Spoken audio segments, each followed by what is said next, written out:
Glória a Deus. Queridos, nós estamos encerrando hoje a série de mensagens Cartas para Minha Amada. Creio que todos que estão aqui, é possível que saibam, mas é possível que alguém que está aqui não sabe, ou alguém que está em casa que nos escuta. O Senhor nos deu um livro chamado Cartas para Minha Amada. A primeira edição já foi embora e acaba de chegar a segunda edição, e também está sendo impresso, e eu acho que vai ser entregue por esses dias no Brasil, mais outra edição específica para as igrejas que estão esperando lá. E o que mais nos alegra não é a questão que o livro tem vendido e tem tido uma excelente aceitação, mas é o recall. São as pessoas que têm acesso a gente dizendo: que bênção, Deus tocou na minha vida, essa parte eu precisava, estou vendo de uma outra maneira. E eu aconselho a você que não comprou a comprar. O livro custa $10, o nosso objetivo com isso, já tenho dito aqui, não é ganhar dinheiro, a gente tem praticamente reinvestido, só reinvestido. Na medida que vendemos, mandamos fabricar mais. Nosso objetivo, se a gente pudesse, era distribuir, era dar, não é? Porque o que eu quero é que essa mensagem que foi dada à igreja, não foi dada a mim, foi dada à igreja. Eu fui apenas um veículo. Ela possa chegar no maior número possível de mãos. Mas se você só comprar e não ler, não tem muito proveito. É como você sair daqui hoje no almoço aqui com muita fome, você passar num lugar aí, comprar um prato muito gostoso de alimento, levar para casa e colocar na geladeira. Não vai servir de nada, não é verdade? Então leia. Quem está do seu lado fala assim: você já comprou o livro? Então leia. Amém?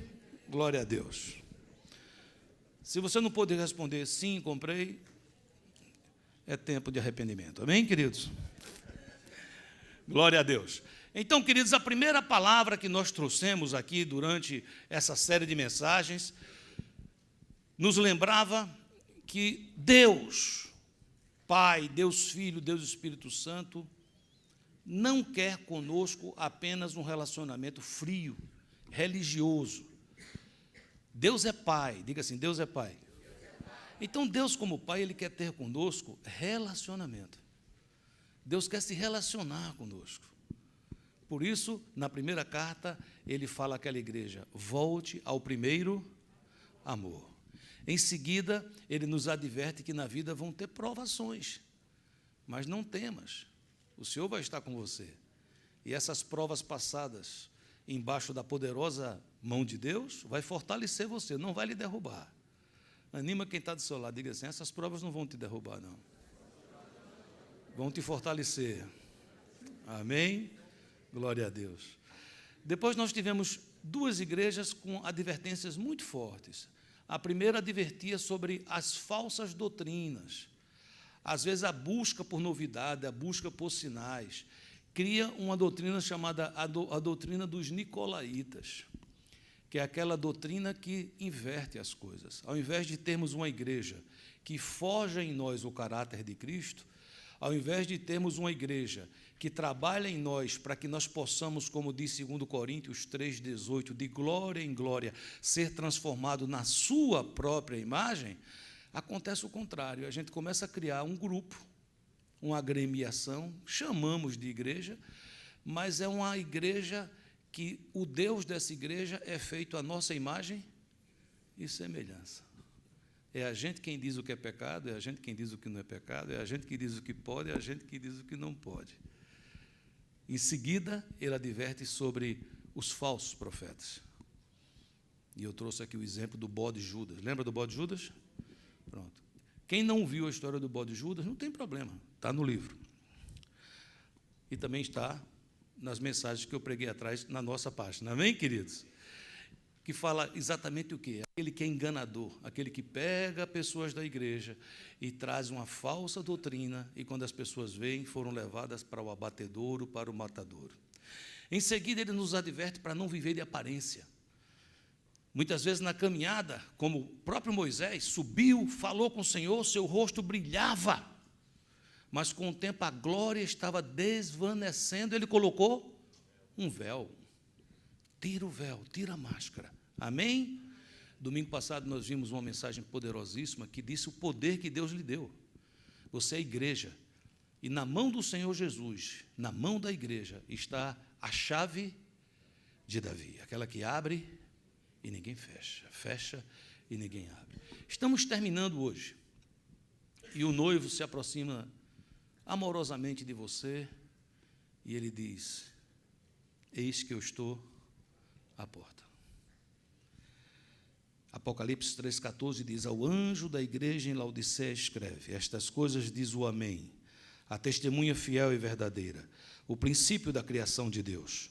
Conheço as tuas obras, que nem és frio, nem quente. Quem dera fosses frio ou quente. Assim, porque és morno, e nem és quente, nem frio, estou a ponto de vomitar-te da minha boca. Pois dizes, olha o que aquela Laodiceia dizia, preste atenção. Estou rico, e que mais? E abastado, e que mais? E não preciso de coisa alguma. Olha a igreja que ele encontra. Não é uma igreja que está orando, pedindo a Deus socorro, pedindo a Deus ajuda. É uma igreja que está dizendo: eu estou rico, eu estou abastado, e eu não preciso de nada. E olha o que é que o noivo diz a essa igreja. E nem sabes que tu és infeliz, sim, miserável, pobre, cego e nu. Uau! Achava que era rico, abastado, que não precisava de nada, e o Senhor diz: você é infeliz, você é miserável, você é pobre, você é cego, porque não consegue nem ver a sua própria desgraça, e você é nu, você está despido. Aconselho-te que de mim compres ouro refinado pelo fogo para te enriqueceres. Para ficar verdadeiramente rico, tem que comprar do Senhor o quê? Ouro refinado pelo fogo. Compre também vestiduras brancas para te vestires. Não aquelas vestes de sardes, tingidas, mascaradas. Não, compre vestes brancas. Amém? A fim de que não seja manifesta a vergonha da tua nudez. E colírio para ungires os olhos, a fim de que vejas. Versículo 19. Eu repreendo e disciplino a quantos amo. Sê, pois, zeloso e arrepende-te. Eis que estou à porta e bato. Se alguém ouvir a minha voz e abrir a porta, entrarei em sua casa, cearei com ele e ele comigo. Ao vencedor, dar-lhe-ei sentar-se comigo no meu trono, assim como também eu venci e me sentei com meu Pai no seu trono. Quem tem ouvidos, ouça o que o Espírito diz às igrejas. Você tem um boletim, essa parte que está impressa no seu boletim é uma porção da Bíblia. Vou pedir para o senhor orar comigo. Coloque sua mão sobre essa porção e ore assim: Senhor Deus, esta é a tua palavra, viva, eficaz, mais cortante do que a espada de 2 gumes. E eu, nesse momento, estou pronto diante de ti, para que a tua palavra entre na minha vida. Os meus ouvidos estão abertos, os meus olhos estão abertos.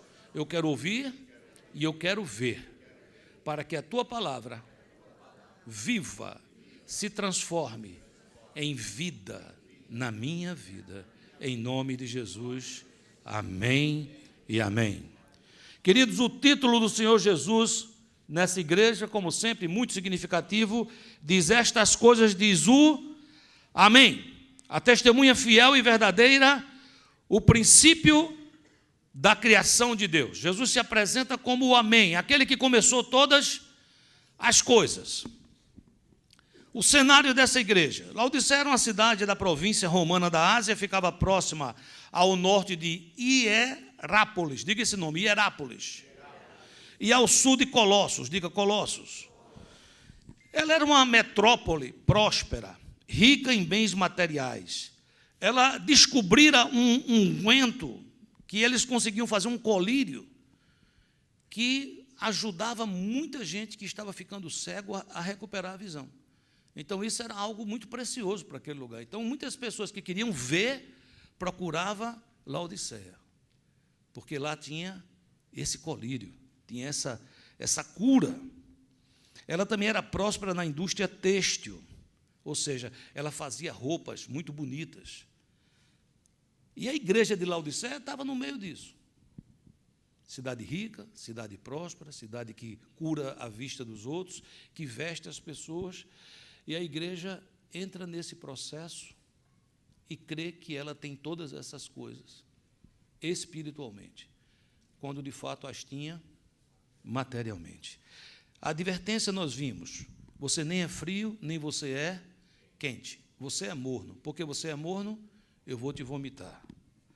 A orientação, ele estava dizendo: você que vende colírio, eu aconselho que você compre de mim. Eu tenho um colírio verdadeiro. Esse seu não está servindo. O meu colírio eu quero que você compre. Ele está dizendo: eu quero que você... Quer ficar rico? Eu tenho ouro, refinado no fogo. Compre de mim esse ouro. Quer se vestir bem? Não é na sua indústria têxtil. Eu tenho as vestes brancas. E tem a promessa. A promessa é o seguinte: se você deixar eu sentar no trono da tua vida, naquele dia eu vou te chamar para sentar no trono comigo. Amém, queridos? 5 perguntas precisam ser respondidas para a gente entender essa mensagem. A primeira pergunta, importantíssima: quem está à porta? Nós poderíamos responder rapidamente que quem está à porta é o Senhor Jesus. Mas quem é Jesus para você? Essa pergunta a gente pode dizer, não é muito importante. Essa pergunta é tão importante, ela é tão importante, ela é tão importante que Jesus a fez aos seus discípulos. Ele começa perguntando: o que é que os outros aí dizem que eu sou? E quando vem a resposta da pesquisa, deu tudo errado. Naquele tempo, as pesquisas estavam falhando. Parece que hoje também. Mas, veja bem, naquele tempo disse que ele era João Batista, e ele não era João Batista. Disse que ele era Elias, ele não era Elias. Disse que ele era Jeremias, ele não era Jeremias. E, na falta de encontrar um nome, disse: ele é um dos profetas. Aquelas pessoas acreditavam num tipo de religião que se chama reencarnação. Porque não estava escrito ainda o livro de Hebreus, não estava claríssimo que ao homem está ordenado morrer uma só vez, vindo depois disso o juízo. E Jesus, nesse momento de pesquisa completamente furada, diz: e vocês, o que é que dizem que eu sou? Pedro diz: tu és o Cristo, o Filho do Deus vivo. Ele disse: essa resposta foi o Espírito Santo quem colocou na sua boca. Baseado nisso, vamos entender quem é Jesus. Porque Jesus é o Filho de Deus, Jesus é Deus. Amém? Jesus é o elo de ligação entre nós e o Senhor. Jesus é Deus 100%, Jesus é homem 100%. Jesus é o único ser no universo que é 100% Deus, é 100% homem. Por isso, ele é o religare. Ele é aquele que pode me levar ao Pai, porque ele e o Pai são um. Quando João começa a falar sobre, no seu livro, ele começa a dizer: no princípio era o verbo estava com Deus, o verbo era Deus. Todas as coisas foram feitas por intermédio dele, e sem ele nada do que foi feito se fez. E ele era a luz dos homens. Amém? E a sua glória habitou entre nós. O que é que ele quer dizer? Deus se fez homem. E quando Jesus ressuscitou, queridos, a Bíblia mostra que Jesus ressuscitou como homem, num corpo glorificado. É um corpo que ele promete a nós. É o primeiro de uma nova raça. Jesus nunca foi criado, porque ele é Deus. Mas como primícia de uma nova criação, foi criado. Por isso que Hebreus diz que ele é a primícia, é o começo, é o primeiro da nova criação. Ele diz: eu sou o princípio da criação. Que criação Jesus estava falando? A eterna? Não, porque ele e Deus nunca foram criados. Ele, Deus Pai, Deus Filho, Deus Espírito Santo. Mas ele está falando de uma coisa nova, uma coisa que tem a ver com você, igreja. Está sendo criada uma nova raça, que é chamada raça eleita, sacerdócio real, nação santa, um povo de propriedade exclusiva de Deus. A gente vê muitos filminhos que a pessoa chega no céu e fica ali, entra, não entra, será que não entra? Tem as piadas. Chega lá, São Pedro está na porta para ver quem entra, quem não entra. Não é? Recentemente até vi uma que agora para entrar no céu bastava soletrar uma palavra. E aí a pessoa disse: mas qual é a palavra? Ele disse: amor. Aí a pessoa disse: AMOR, entrou, já está no céu. Aí nessa hora São Pedro teve uma necessidade fisiológica, disse: vou ter que sair daqui, fica aqui no meu lugar. Eu disse: mas eu acabei de chegar. Ele disse: não tem problema, entre aí no meu lugar, rapidamente eu volto. Nessa hora chega a sogra da pessoa que estava lá. E quando ela disse, mas não é possível, você aqui, você nunca merecia estar aqui. Ela disse, sai do meio que eu vou entrar. Eu disse, não, não é assim não. Aqui para entrar tem que soletrar uma palavra. Ela disse, então tá bom, me dê a palavra aí. Ele disse, é simples, é Arnold Schwarzenegger. A gente cria essas coisas na cabeça e pensa que vai ser assim. Será que eu entro? Será que eu não entro? Será que eu entro? Será que eu não entro? Deixa eu explicar a você. Você está aqui? A salvação é para quem nasce de novo. Você falou que é nascer de novo. É você crer no seu coração e com a sua boca você confessar que Jesus Cristo é seu Salvador, Filho de Deus, que Ele morreu, mas Ele venceu a morte, Ele ressuscitou e hoje vive. A todos quantos o receberam, deu-lhes o poder de serem feitos filhos de Deus. Acontece um milagre, uma coisa sobrenatural. Você se transforma numa nova criatura e é garantido para você receber um corpo glorificado. Então não é que você vai entrar no céu ou que você não vai entrar no céu. Você já é cidadão do reino dos céus se você se entregou ao Senhor. E se você não se entregou, hoje, você que está aqui ou que está em casa, Deus está batendo a tua porta. Eis que estou à porta, para que você abra a porta e você receba vida, vida com abundância, salvação e esse corpo glorificado que nós estamos falando, em nome de Jesus. Amém, igreja? Glória a Deus. Quando entendemos isso, nós começamos a entender muito mais da obra do Senhor. Então, Jesus, queridos, é tudo em todos. Diga, Ele é tudo em todos. Por isso que Ele se apresenta para a igreja em Éfeso porque Jesus é aquele que é. Diga, aquele que é. Quando Ele diz assim, eu sou o Amém. Amém, eu não sei se você sabe. Amém quer dizer assim seja. Ou numa palavra mais coloquial, assim é. Quando alguém diz que Deus abençoe a sua vida, e você diz amém, você está o quê? Concordando. Você está dizendo que assim seja, e se você tem uma fé maior, esse assim seja no seu coração, já é no presente. Diz assim é. Jesus diz, eu sou o amém. O que ele está dizendo? Ele diz assim, eu sou o que sou. Ele é. Você lembra quando Moisés perguntou a Deus o nome dele? Moisés disse, me diz teu nome, porque eu vou enfrentar Faraó, eu tenho que dizer quem me enviou. Moisés estava acostumado no Egito que cada falso Deus tinha um nome. E Deus manda ele dizer, você diz a Faraó que eu sou. Eu sou. Eu sou o que era, o que é e o que há de ser, e o que há de vir. Jesus se apresenta como este, eu sou o Amém, Ele é. Então Ele é, quando chega em Éfeso, Ele diz que Ele é aquele que anda no meio dos 7 candeeiros de ouro, ou seja, essa era a igreja da era apostólica, a presença do Senhor era percebida em cada ato dos apóstolos. Quando Ele chega para Esmirna, Ele diz, eu sou o primeiro e o último, o que esteve morto, mas reviveu. Esmirna era uma igreja martirizada, muita gente estava morrendo por causa de Jesus. Ele disse, eu sou aquele que ressuscita. Amém, queridos? Quando ele chega para Pérgamo, ele diz, aquela igreja, que ele tem a espada afiada de 2 gumes, ou seja, eu sou a palavra, eu sou aquele que destrua as falsas doutrinas. Quando ele chega para a igreja em Tiatira, ele diz que ele é o Filho de Deus, que tem os olhos como chama de fogo, os pés semelhantes a bronze polido. Essa era uma igreja perturbada pelos falsos profetas, e só aquele que tem os olhos de fogo poderia denunciá-los e pisar a cabeça da serpente com os seus pés de bronze. Amém, queridos? Para a igreja de Sardes, ele é aquele que tem os 7 Espíritos de Deus, ou seja, é aquele que vê tudo. Essa igreja vivia de aparência. Mas ele diz, eu tenho os 7 Espíritos de Deus, eu consigo ver o que está dentro de você. Para a igreja em Filadélfia, ele é o santo, o verdadeiro, aquele que tem a chave de Davi, que abre e ninguém fecha, que fecha e ninguém abre. Esta era uma igreja fiel, em nada foi achada em falta, mas precisava aprender a usar a chave de Davi e começaria a ver os da sinagoga de Satanás se converterem. Mas agora a gente está na igreja de Laodiceia, e como é que ele se apresenta? Ele diz, eu sou o Amém, a testemunha fiel e verdadeira, o princípio da criação de Deus. O que é que ele está dizendo a Laodiceia? Queridos, se cada igreja teve virtudes e um tipo de advertência, um tipo de repreensão, fora Filadélfia, que só teve elogios e uma leve advertência, Laodiceia é o contrário.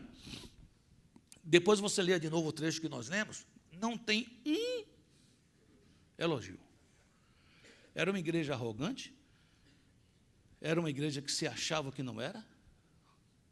E você diz, o que é que leva uma igreja a se achar assim, pastor? Análises humanas. Às vezes chegamos num lugar, está lotado. Às vezes chegamos numa igreja que tem 5 cultos, não cabe mais de gente, porque sai um, entra outro, sai um, entra outro. E a gente diz, uau, o Senhor está nesse lugar. Pode estar ou não. Porque o Senhor não vê como o homem que vê o exterior, ele vê aquilo que está no coração. E o Senhor analisa essa igreja, o Senhor analisa também a você, que é a igreja, a nossa vida. Fiquei muito feliz da gente começar o culto hoje, muitos irmãos vindo à frente e dizendo assim, eu tenho necessidades, eu tenho lutas, eu tenho algo no meu coração que me pesa. Eu não estou mandando você criar dificuldades, mas se há, e você reconhece, já começa a mostrar que você não está como essa igreja de Laodiceia, que é aquela igreja que ela era infeliz, miserável, pobre, cego, nu, e se achava o quê? O rico, abastado, e que de nada tinha falta. Sabe, queridos, da mesma maneira que Jesus se apresenta para Laodiceia, ele se apresenta para você hoje. Aquele que é, que era e que há de vir, o primeiro da nova raça, ele está dizendo a você, eu sou aquele que posso recriar a sua vida. Do jeito que eu vou recriar toda a raça, eu posso recriar a sua vida. Eu posso reescrever a sua história. Com amor, pega na mãozinha de quem está do seu lado e fala assim, ele pode reescrever tudo. Amém, queridos? Quando nós ministramos o GI, tem uma aula que é quem é Jesus? Na apostila modelo também procuramos mostrar a vida e a obra de Jesus. Hoje quem ministra o GI é o pastor André. Eu já ministrei o GI muitas vezes. Toda a vida que eu ministrei quem é Jesus, era algo espetacular mostrar quem é Jesus, mas eu saía dali com a nítida impressão que eu não tinha falado nem 1%. Porque é indescritível, é impossível de você descrever quem é Jesus. Quem é Jesus? A Bíblia, então, diz, para nos consolar, que tudo vem dele, passa por ele e volta para ele. Diga assim, tudo vem dele, passa por ele e volta para ele. Esse ser todo-poderoso bate a porta do seu coração. Eu acho isso impressionante, querido. Aqui na terra basta a gente ficar um pouquinho importante, que a gente já não bate na porta de canto nenhum, a gente manda um mensageiro. Não é não? A pessoa está começando a vida, aí ele vai numa pizzaria e diz, vou dar um cargo bom a você, delivery. Aí o cara está lá, ele é o cara que bate em porta, sim ou não? Com uma boa notícia. Qual é a boa notícia? Pizza quentinha. Chegou, não é verdade? Ficou mais rico, colocou uma pizzaria. É o dono. Ele vai levar a pizza? Não vai mais, não bate mais a porta. Diz a quem está ao seu lado, as pessoas que se consideram importantes, não bate mais a porta. Diga, manda bater. Mas aqui é diferente, queridos. Aqui Jesus Cristo, Deus, Criador de todas as coisas, aquele que era, que é, que há de vir, que voltará nas nuvens com poder e glória, que colocará seu trono por 1000 anos em Jerusalém, aquele que reinará para sempre. Ele para tudo e hoje ele bate a sua porta. Aí você pode dizer, pastor, eu não estou ouvindo não. Porque talvez você não saiba como é que Jesus bate a porta. Às vezes a gente quer que ele fale conosco com a voz audível. E eu não vou dizer que Deus não possa falar com a voz audível. Deus é Deus. Deus faz o que Ele quer. Teve uma vez que, para falar com um profeta intransigente, rebelde e desobediente, chamado Balaão, que ele fez um animal falar. Não sei se vocês lembram. Qual foi o animal? Uma mula. Imagine, se fosse um macaco, que o povo diz que é mais versátil, mas lá de onde eu venho, mula, parente do burro, do cavalo, desse povo por aí, porque é uma mistura de cavalo com jumento, é um animal que a gente acha que ele não tem sabedoria nenhuma, que ele é meio tungão, que ele, quando empaca nos cantos, não vai nem para frente e nem para trás. Aí, quando ele deu aquela empacada, o profeta achou que ele estava somente sendo mula, fazendo coisa de mula, era somente mula sendo mula. Mas qual não foi a surpresa quando a mula volta a cabecinha para ele e fala? Olha, com amor, diz a quem está só, diga, Deus fala, diga. Diga assim, ele usa até burro, diga. Até jumento ele usa. Até mula, queridos. Aí você diz, o que quer dizer isso? O problema não é a mula falar, o problema é o jumento aqui entender.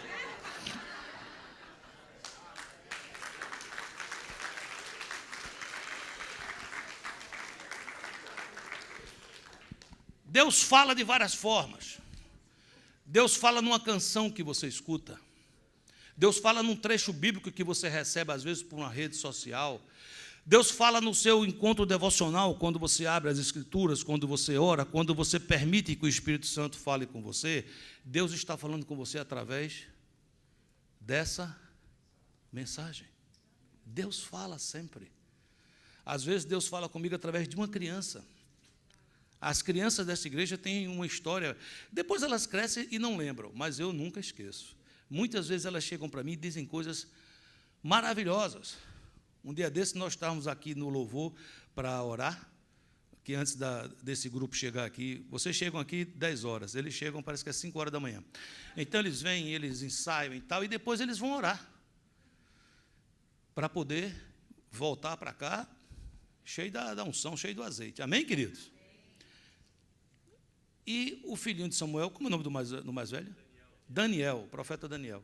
Ele estava lá. E eu cheguei nesse dia para conversar com eles rapidamente sobre a mudança do horário do culto de 11 para as 10. E eu comecei a explicar a eles tal, porque para eles o peso é maior. Para nós, sair de 11 para as 10 é uma coisa. Para quem chega mais cedo para poder preparar tudo, é outra coisa. E eles toparam. Vocês podem aplaudir esse ministério de louvor? Amém? Com ele aplaudimos Cozinarte e todos os demais ministérios como recepção, que sempre chegaram mais cedo para nos servir. Amém? E quando eu estava lá empolgado, falando com eles, e todos eles prestando atenção, afinal de contas, quem estava lá era o senior pastor. Nessa hora, Danielzinho levanta a mão assim, diz, ei, pessoal, eu disse, oi, eu acho que nós temos que orar. O que ele estava dizendo é o seguinte, então, eu fui informado que a gente vinha aqui para quê? Para orar, queridos. Me lembro do meu netinho, Levi, com 2 anos de idade. Tem uma música que a gente canta aqui, que é I need you more than yesterday, I need you more. Lembra dessa música que a Kim Walk canta? Só que essa música é muito antiga. E tem um bridge nessa música que que não canta mais. Mas tem uma parte que ela fala assim, right here in your presence is where I belong, and now my broken heart has finally found a home, and I'll never be alone. Ou seja, aqui, diante da tua presença, é onde eu me sinto em casa. E agora o meu coração partido, my broken heart, finalmente encontrou uma casa, né? Encontrou seu lar. E eu estava cantando isso, e meus netos sabiam que eu tinha tido um infarto. Então eu estava cantando, aí Levi chegou para mim, botou a mão assim na minha boca, disse, vovô, eu disse, oi, he fixed it. Ou seja, ele já consertou isso. Não canta essa parte não, que ele já consertou isso. Com amor, pega na mão de quem está e fala assim, ele fala. Diga assim, apure os ouvidos. Ele usa pessoas para falar com você. Pessoas. A palavra dele. Mas ele também usa circunstâncias. Diga a palavra circunstâncias. Muitas vezes, queridos, quando a gente está num buraco, é o Senhor batendo a porta. Muitas vezes alguém passa por uma enfermidade e o Senhor está dizendo, essa enfermidade não é para morte, é para a vida. Como é que uma enfermidade pode ser para a vida? Ela pode ser o grande elan da sua vida, quando você para o que está fazendo para poder olhar para cima. Apocalipse 3,19 diz, eu repreendo e disciplino a quantos amo. Sê, pois, zeloso e arrepende-te. Então, se Deus fala, se Jesus é tudo isso, o que é que me impede de abrir essa porta? O que é que me impede, queridos, ao ouvir a voz dele, a doce voz, o que é que me impede de escancarar a porta? Ele responde em Apocalipse 3,15. Ele diz, eu conheço as tuas obras. Você nem é frio, nem quente. Assim, porque é morno, eu vou vomitar você. Você diz que é rico, abastado, que não precisa de coisa nenhuma. Você é infeliz, você é miserável, você é pobre, você é cego e nu. É isso que estava impedindo Laodiceia de abrir a porta. Vamos entender isso melhor, sim ou não? Historicamente, teologicamente, já foi explicado 1000 vezes que crente quente é o crente que está com Jesus, que está cheio do Espírito Santo, e crente frio é crente que está o quê? Sem a presença de Deus. Estudando o texto, procurando os historiadores, porque sempre me incomodou que Jesus dissesse assim, tomara que você fosse quente ou frio.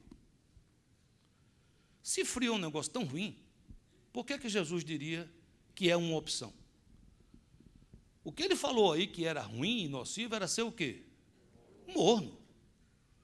Aí você diz, então, se você sair dessa teologia escatológica aí, ou através dos séculos que foi sendo falado, e entender o que a palavra diz, eu vou explicar para você entender que a bateria está falhando, que eu estou pegando em cima.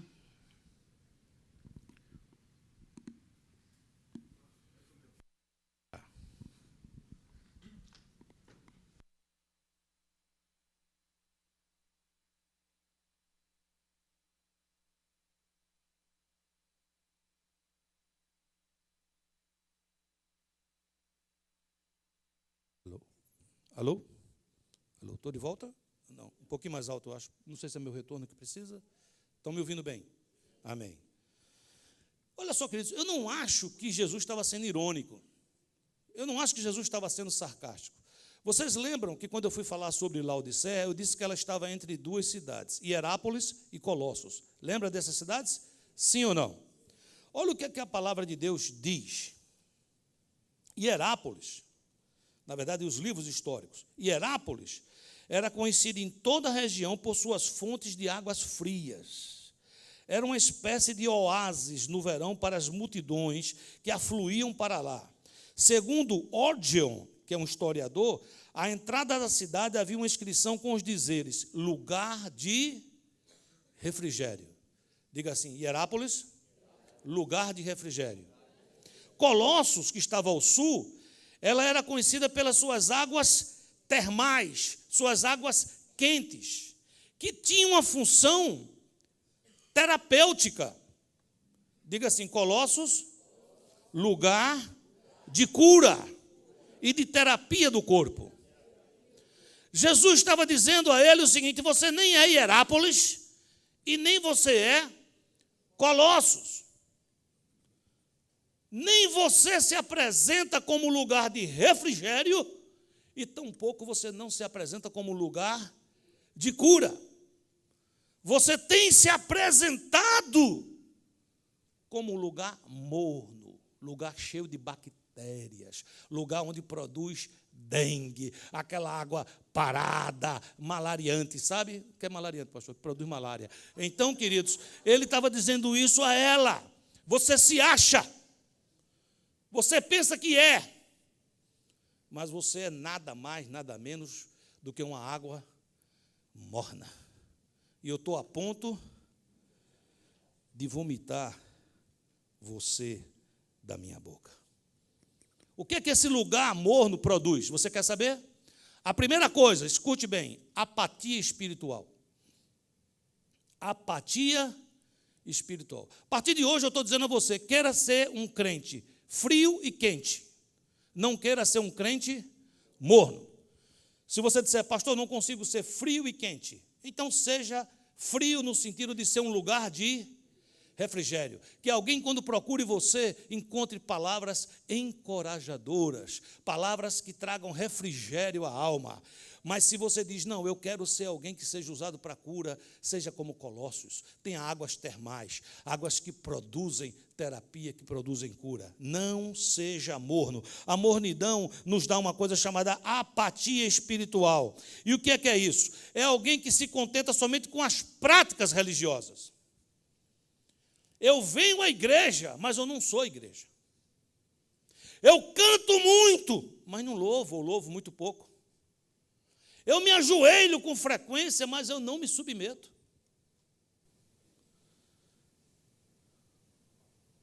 Eu frequento, mas não sou frequentado. Eu venho, mas não permito que entre. E eu começo a estar, mas não estou. A propósito, você está aqui? Porque quando a gente começa a ficar morno, queridos, o louvor é longo. E eu fico muito tempo em pé. E eu pergunto, quem foi que inventou que na hora do louvor a pessoa tem que ficar de pé? Eu venho de um background batista, né? Mais tradicional. Quando eu me converti no começo, os meninos aqui, Lucas e Samuel, vêm de um background presbiteriano. No passado, batista e presbiteriano cantava sentado. Só quem ficava em pé era o regente, fazendo quando era quaternário. E como é que você sabe isso, pastor? Porque isso era matéria do seminário. Quem fazia seminário tinha que aprender a reger hino. E você estava lá, tudo entregarei, sabe? E não entregava nada.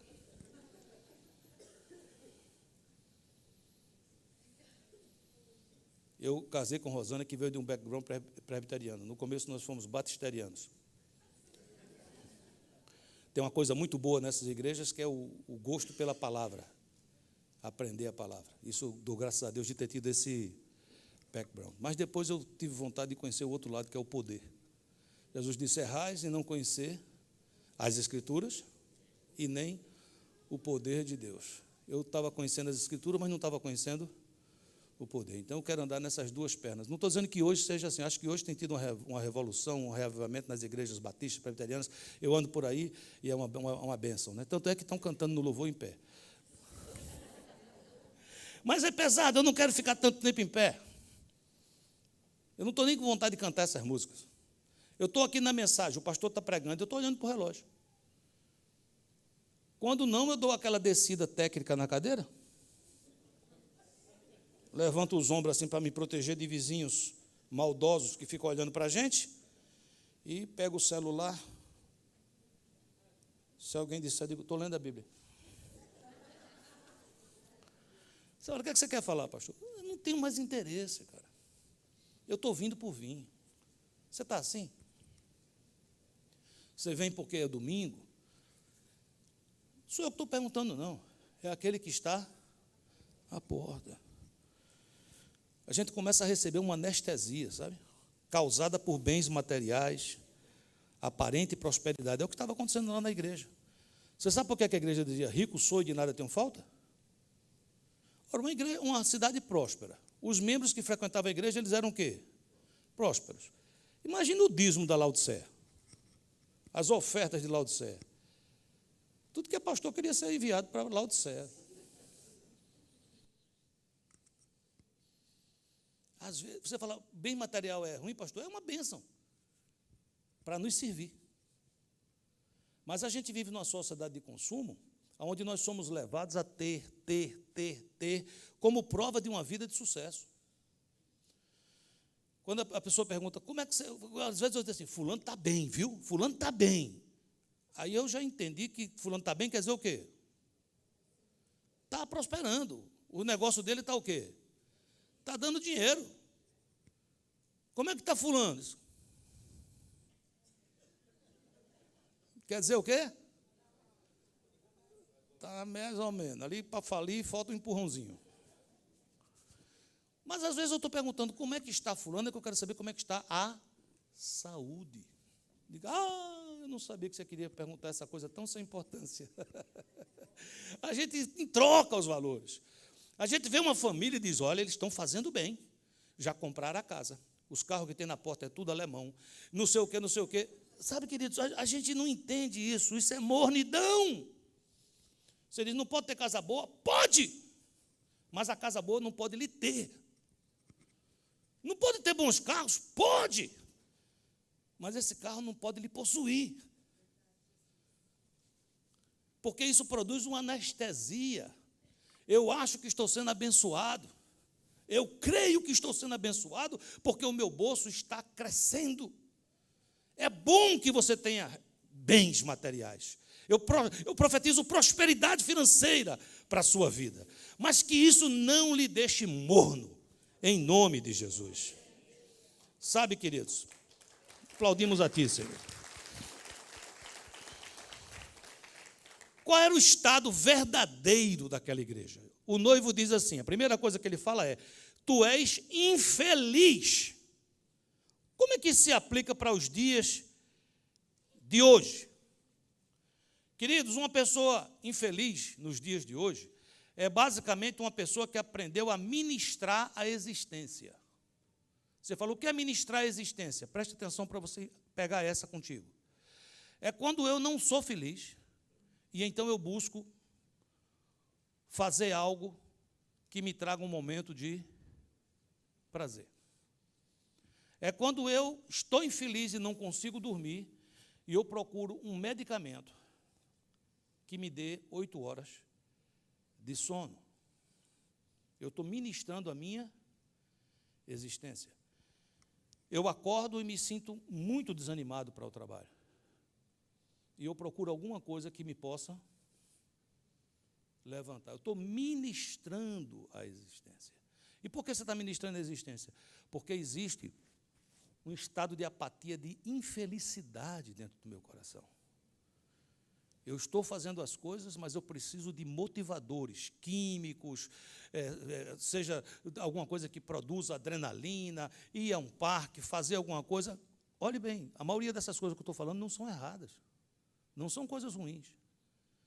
Elas são ruins quando elas são chamadas para fazer o que elas jamais conseguirão fazer na sua vida. Ele disse, você é miserável. O que é que significa ser miserável? Você tem um coração duro. As suas obras são feitas de palha. Você lembra que ele disse, compra ouro refinado no fogo? Sim ou não? Ora, todo mundo sabia que quando o fogo passa, o ouro fica. Mas a palha se acaba. Você é pobre. Apesar de você ter um saldo bancário alto, você é falido de qualquer graça verdadeira vinda de Deus. E ele diz mais, você é cego. Você tem um colírio oftálmico. Você vende um colírio para que as pessoas possam ver melhor. Mas você é cego espiritualmente. Você não consegue ver as coisas de Deus. Deus faz as coisas ao seu redor e você não vê. Quanto tempo faz que você não parou para admirar um pôr do sol? Quando eu falo admirar, não é só dizer, uau, como é lindo. É você parar e você dizer assim, uau. Era nessa hora que o Senhor se encontrava com Adão, na viração do dia. Oh, Senhor, que coisa linda.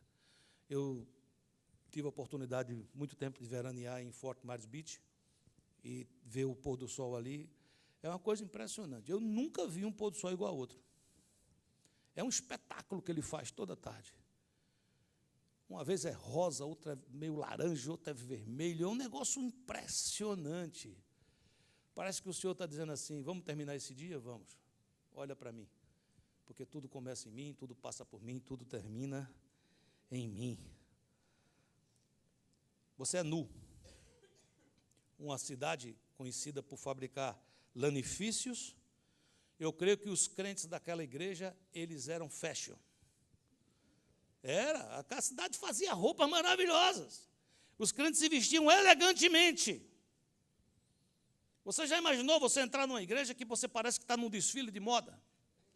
Todo mundo com as roupas mais bonitas que você possa imaginar. E chega o pregador e diz: queridos, vocês estão nus, despidos, porque estas roupas não servem para cobrir a vossa vergonha. Como é que essa porta se abre, meu amado? Como é que essa porta se abre para a gente poder entrar, deixar que entre esse que é o Rei da Glória? Ele diz: aconselho-te que de mim compres ouro refinado pelo fogo, para te enriqueceres, vestiduras brancas para te vestires, a fim de que não seja manifesta a tua vergonha, e colírio para ungires os olhos, a fim de que vejas. A primeira coisa que a gente vê que ele está querendo dizer aqui, ele fala de 4 coisas, ele fala de dependência, tratamento, vestes brancas e visão. Ele diz: que compres de mim. Diga: que compres de mim. O que significa comprar só de uma pessoa? Quando você só tem um fornecedor, você depende dele. Ele está dizendo: eu aconselho que você compre de mim. Isso significa exclusividade. Significa você entender o seguinte: não dá para você terceirizar esse fornecedor que vai te dar felicidade. Porque Jesus tem uma maneira de vender diferente da nossa. Quando ele fala compres de mim, ele está dizendo assim: entra no meu supermercado, que está lá em Isaías. Lá em Isaías o supermercado de Deus está aberto. Você já viu o supermercado de Deus lá em Isaías? Não. Vinde, comprai sem dinheiro. Vinde e comprai sem dinheiro. Seu dinheiro não vale nada nesse negócio. O que vale é a dependência, é de entender que eu preciso buscá-lo. Parques temáticos nunca me darão a verdadeira felicidade. Dinheiro nunca me dará a verdadeira felicidade. Tocar um instrumento com maestria nunca me dará aquilo que só ele pode vender. E você diz: e quanto é o preço, pastor? Vinde e comprai, sem dinheiro e sem preço. Já foi pago. O preço é você reconhecer que só ele tem.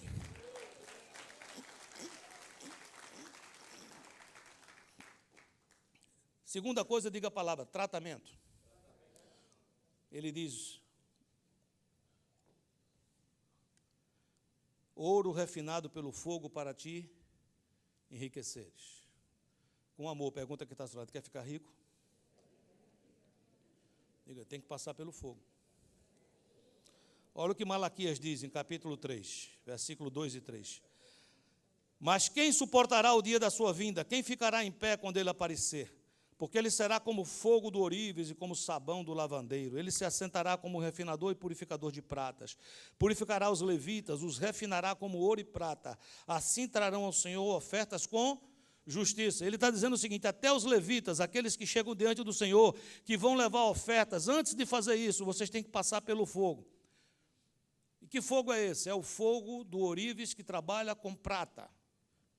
Como é que significa isso?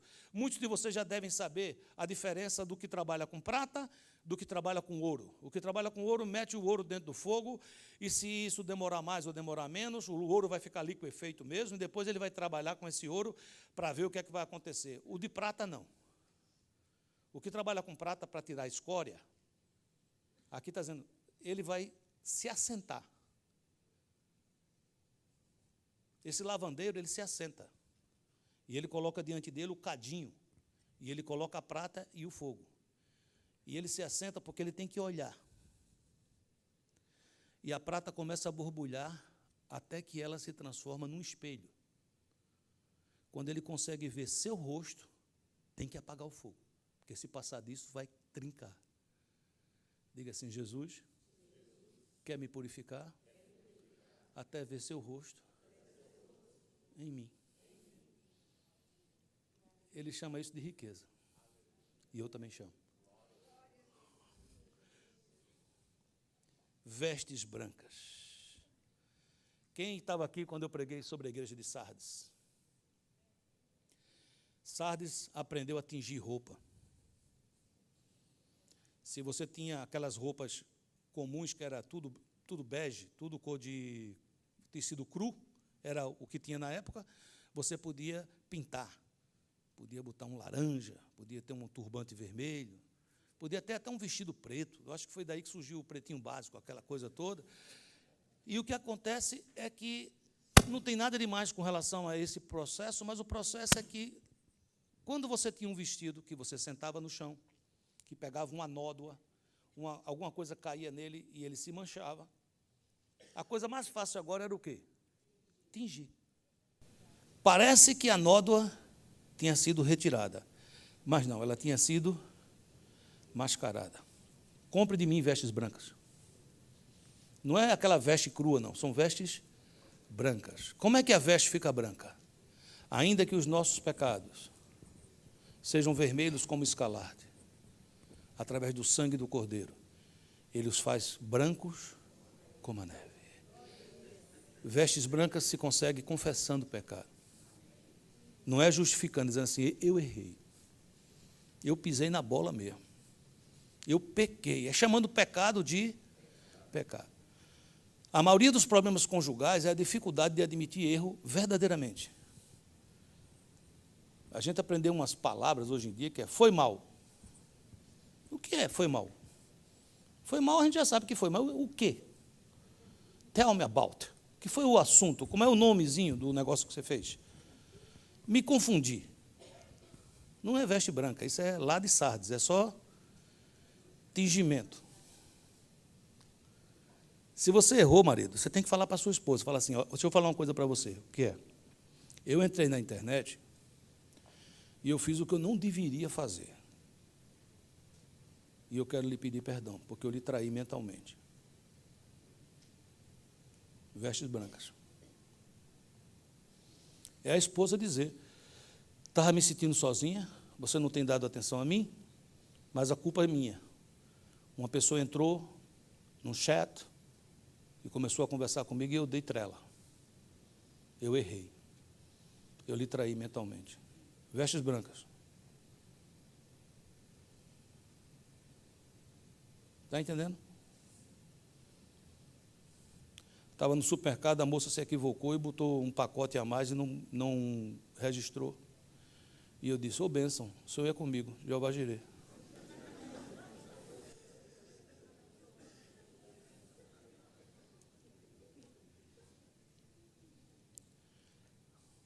Vestes brancas é você parar e dizer assim, esse pacote você registrou, dê uma olhada aí. Ah, não tinha registrado, então registre. Vestes brancas. Não vai fazer você ficar pobre. Você vai ficar rico, limpinho. As vestes brancas, ela dá a sensação de paz. Paz, quietude, alma lavada, coração limpo. Porque falei. Eu sempre digo, quando a gente está ministrando cura, que muitas vezes nós sofremos por causa do chantagista. Você sabe quem é o chantagista? É o inimigo das nossas almas. Como é que o chantagista leva vantagem? O chantagista leva vantagem porque ele sabe um segredo seu. E ele diz a você, eu vou contar esse segredo. E você morre de medo que ele conte. Aí você faz os gostos dele. Está entendendo o que eu estou dizendo, sim ou não? É comum eu contar uma história de um casalzinho de crianças que foi passar um tempo com os avós, e a vovó tinha um ganso que ela gostava muito. Todo mundo sabe o que é ganso, né? Aquele pássaro.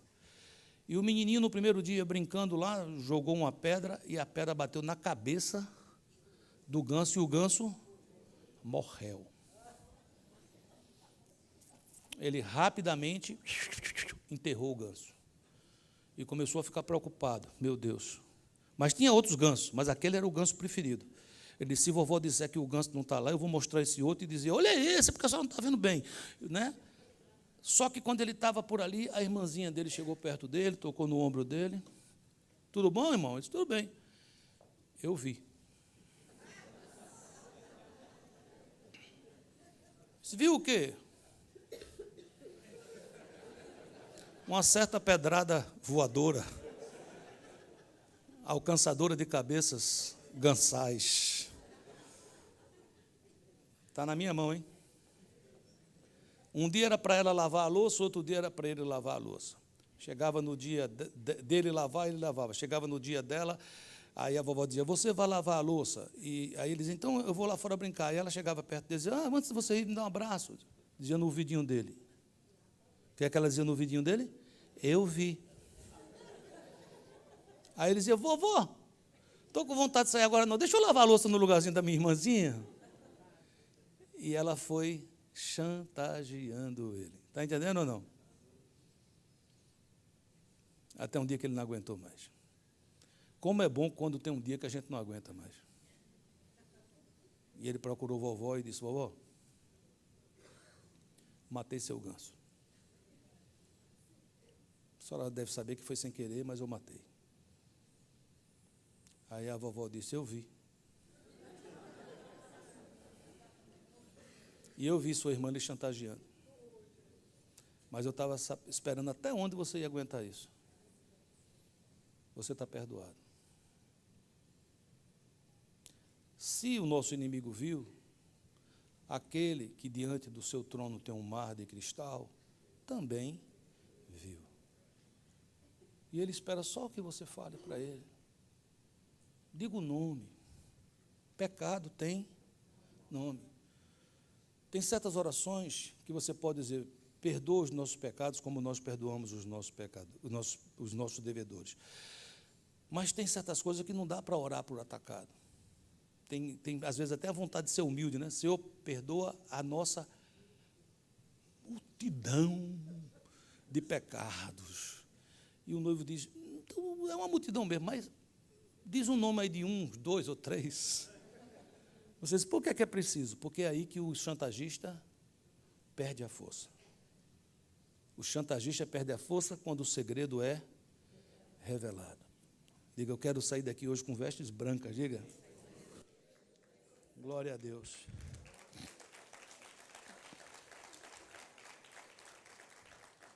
Quarto ponto, visão.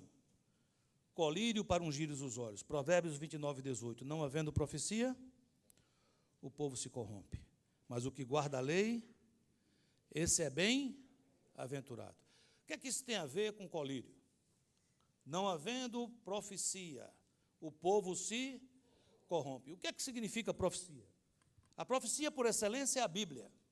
Mas quando, muitas vezes, essa palavra profecia é utilizada na Bíblia, é a ideia de visão futura. É alguém que tem visão espiritual.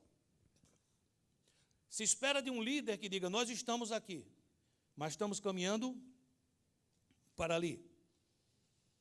Domingo passado eu tive um almoço aqui com os líderes de ministério. Quero avisar a igreja que a gente está preparando o CCM, que é Criados com uma Missão, um seminário maravilhoso. Eu queria que toda a igreja participasse, se possível fosse.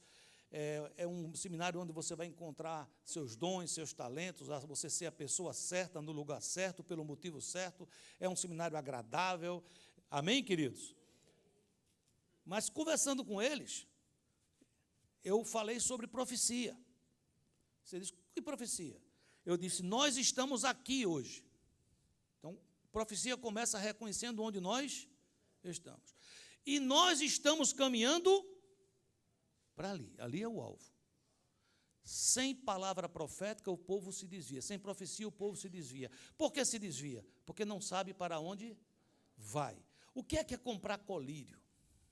Comprar colírio é você começar a estar e viver e andar embaixo de uma palavra profética, que nunca será contrária à profecia por excelência, que é a palavra de Deus, a Bíblia. Isso coloca a sua vida no rumo.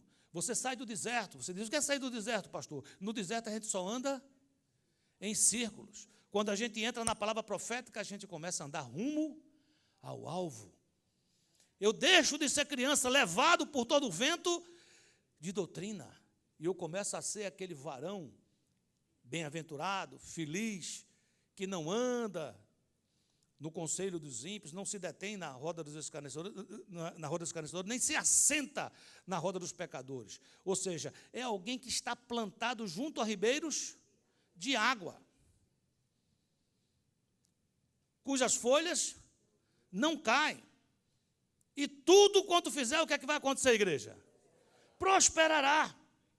Então eu começo a ter visão profética. Diga assim, eu sei quem eu sou, mas eu sei quem Deus quer que eu seja.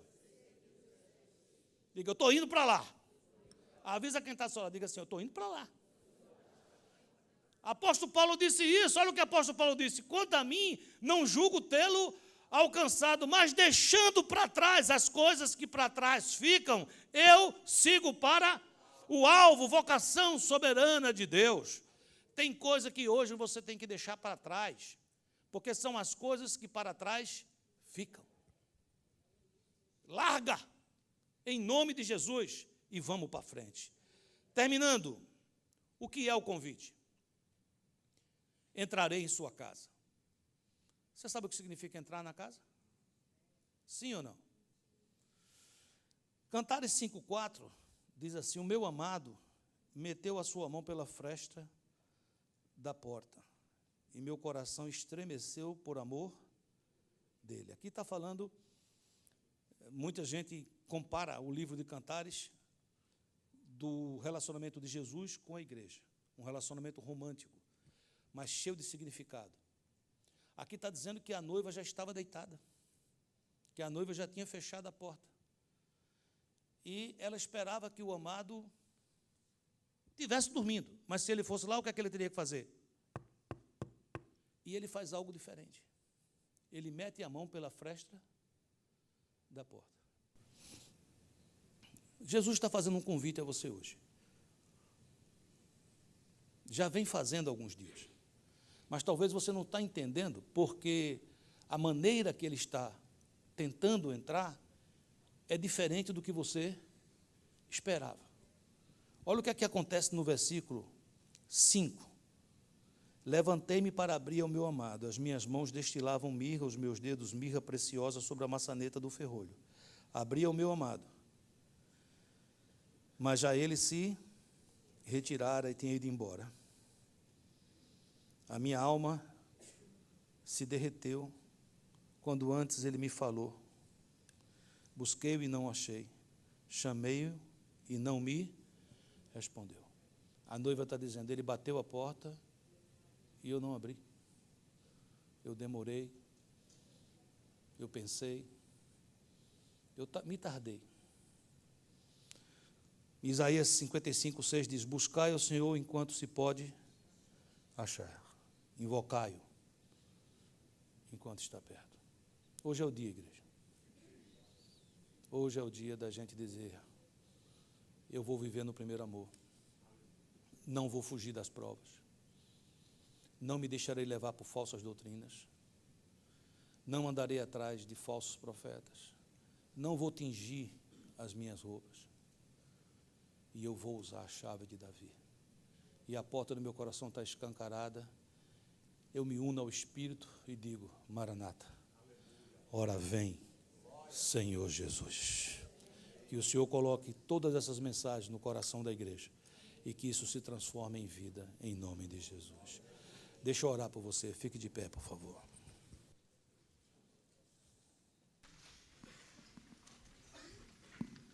Pastor Marcos, pode ficar aqui do meu lado hoje, já para começar.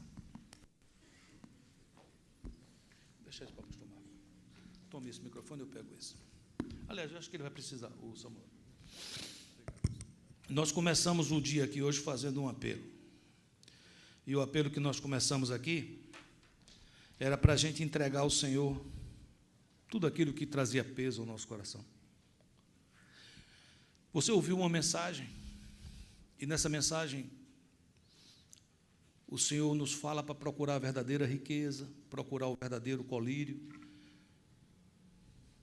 E é importante que você se autoanalise. Você está vendo espiritualmente? Você tem gasto o seu tempo buscando as verdadeiras riquezas? Não sou eu que estou à porta. Ele também está à porta do meu coração. Então, a minha oração nesse momento é, se você sente que o Senhor está tocando a tua porta, tocando a porta do teu coração, E alguns dos temas que foram tratados aqui hoje, em algum momento dessa palavra o Espírito Santo tocou no seu coração. Eu vou lhe convidar a vir mais uma vez à frente, não para mim, como a primeira vez também não foi para mim, mas como um sinal de dizer ao noivo: eu vou, porque o Senhor está à porta e eu abro a porta do meu coração. Entre e reine na minha vida. Se o Senhor fala com você, pode vir até aqui.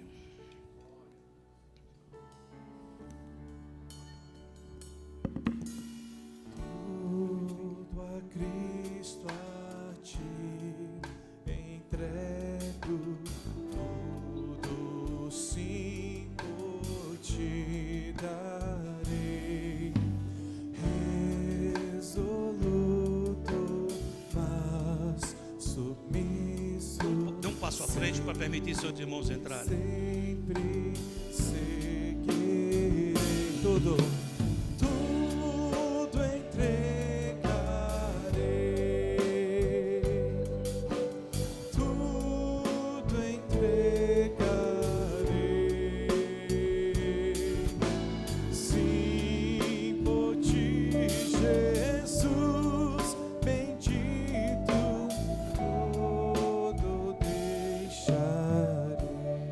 Ministrar o seu coração.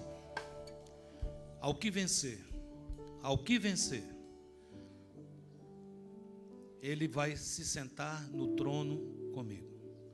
Existe hoje um trono no seu coração. E o que ele está dizendo é assim: eu quero entrar na tua vida, eu quero entrar na tua casa, mas não é para ser convidado. Eu quero entrar para sentar nesse trono.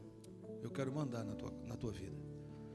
A minha promessa é que quando naquele dia você se encontrar comigo, você vai sentar no trono comigo. Vai se cumprir a palavra na sua vida, homens que reinarão com ele em vida, em nome de Jesus de Nazaré. Eu quero orar por você, em nome do Senhor Jesus. Pai amado, eu quero profetizar na vida da tua igreja visão espiritual.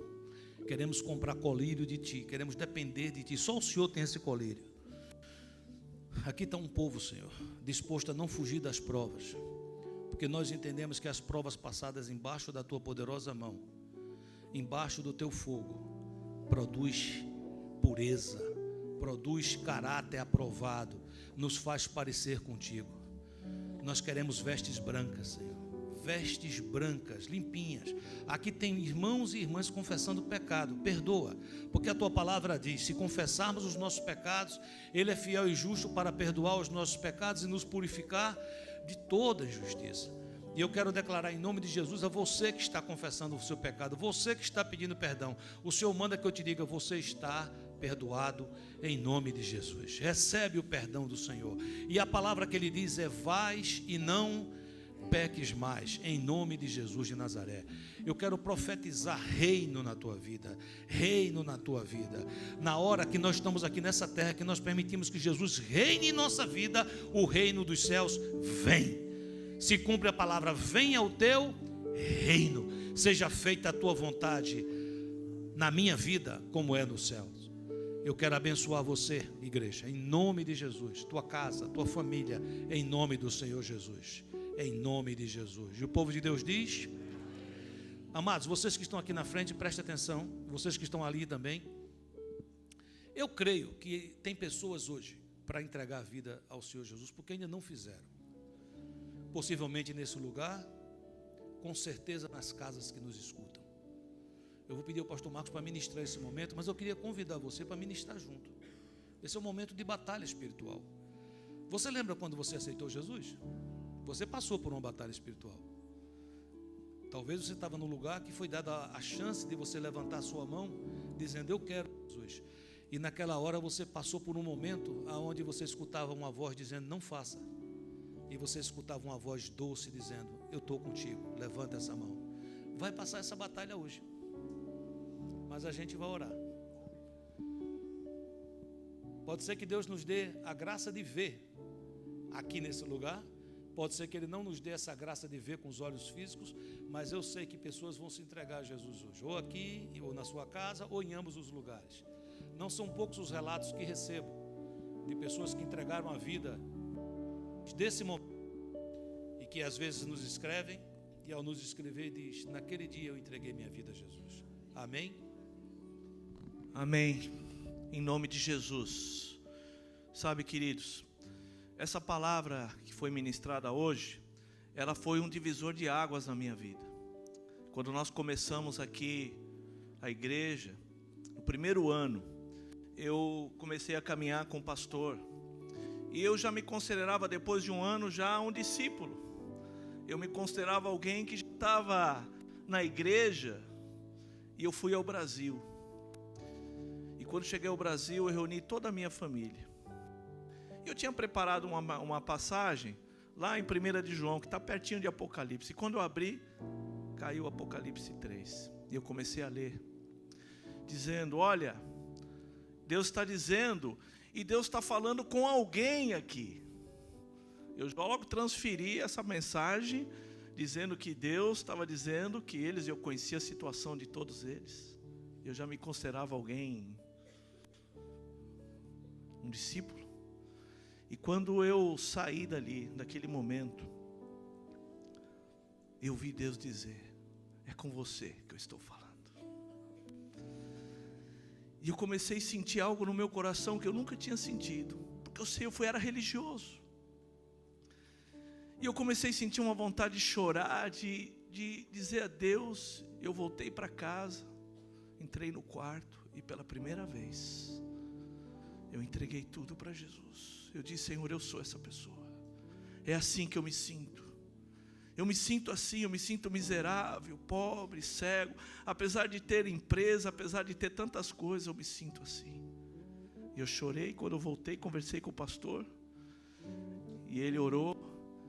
E ele me disse: Marcos, aprende logo o que você precisa aprender. Porque Deus está falando com você. E ele orou comigo. E eu pude entregar tudo a Jesus. E Deus fez uma obra tão maravilhosa na minha vida. Apesar do fogo que eu passei, por ter ido parar numa cárcere, numa prisão, saí dali. E para a honra e glória do Senhor Jesus, Deus restaurou a minha vida, a minha família, fez essa igreja. E hoje essa igreja é fruto desse trabalho, do que Deus tem feito nas nossas vidas, do pastor. E sabe, igreja, eu quero dizer para você, você que nos assiste, você que está aí, Deus está tocando a porta do seu coração. E muitas vezes nós dizemos: bom, quem sabe eu tenho mais tempo, eu vou esperar um pouco mais, eu vou à igreja. O tempo é hoje. A palavra de Deus diz: se hoje ouvires a voz do Senhor, não endureça o teu coração, mas busque, abra essa porta. E sabe como Jesus toca essa porta, como o pastor falou, em várias situações. Às vezes situações que Deus coloca, Deus chama atenção, Deus toca a nossa vida. E Ele quer, porque Ele quer não apenas que você venha a uma igreja, mas Ele quer ter um relacionamento comigo e com você, como um pai que ama o seu filho. Deus te ama. Deus é apaixonado pela sua vida. Mas Ele não quer que apenas você conheça de ouvir falar, de vir a uma igreja. Deus não quer que você seja um religioso. Deus quer que você tenha um coração aberto, porque Ele quer fazer coisas novas e maravilhosas na sua vida. E como é que nós fazemos isso na igreja? A palavra diz assim: se com a sua boca confessares que Jesus Cristo é o Senhor, crendo no seu coração, você será salvo. Você será salvo. Não você, quem sabe, talvez não, você será salvo. Porque com a boca se confessa, mas com o coração se crê para a justiça. E eu quero fazer uma oração, porque hoje pessoas que nos assistem nunca fizeram uma aliança. Quem sabe vão à igreja, leem a palavra, mas nunca fizeram um pacto verdadeiro com Ele. Mas hoje é o dia que o Senhor separou para você. E eu quero que a igreja me apoie, como o pastor falou. Nesse momento existe uma guerra sendo travada. Vozes que vão dizer: não precisa, não se exponha, não faça isso. Isso é do diabo, porque o Senhor quer que você não tenha vergonha do nome dEle. Porque a palavra diz que aquele que se envergonhar do Senhor, Ele também se envergonhará. Mas aquele que confessar Jesus diante dos homens, ele vai confessar diante de Deus e dos seus anjos. Deus quer que você saia do anonimato hoje. Talvez você nunca fez isso. Talvez você está na igreja aqui há um tempão. Você fala, se eu for lá na frente, vão dizer, que vão pensar. Não se importe com o que vão pensar. Se importe no que Deus vai pensar sobre você. Então, eu quero que feche os seus olhos e repita essa oração de todo o seu coração, dizendo assim: Senhor Jesus, hoje, diante da tua igreja, diante de ti, eu te recebo como único Senhor e suficiente Salvador. Escreve o meu nome no livro da vida, onde ninguém poderá mais apagar. Hoje, perdoa os meus pecados, e hoje se cumpre a palavra, que os meus pecados são lançados no fundo do mar, onde ninguém mais poderá retirar. Muito obrigado, eu te recebo, e eu não me envergonho de dizer que eu sou teu, e tu eres meu. Entra na minha vida, entra na minha casa, entra na minha família. Muito obrigado, em nome de Jesus.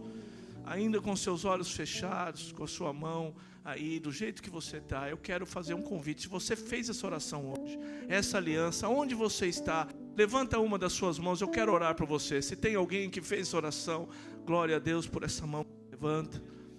Aqui na frente, se você está aqui, em nome de Jesus, glória a Deus por essa outra mão que se levanta, em nome de Jesus. Se tem mais alguém, hoje, levanta a sua mão, levante a sua mão, levante, glória a Deus por essa outra mão que se levanta, em nome de Jesus. E eu queria pedir que as pessoas que estão aí, por favor, ajudem essas pessoas a virem aqui. Eu quero orar por você. Venham aqui, você que levantou a mão, vem aqui, pode vir.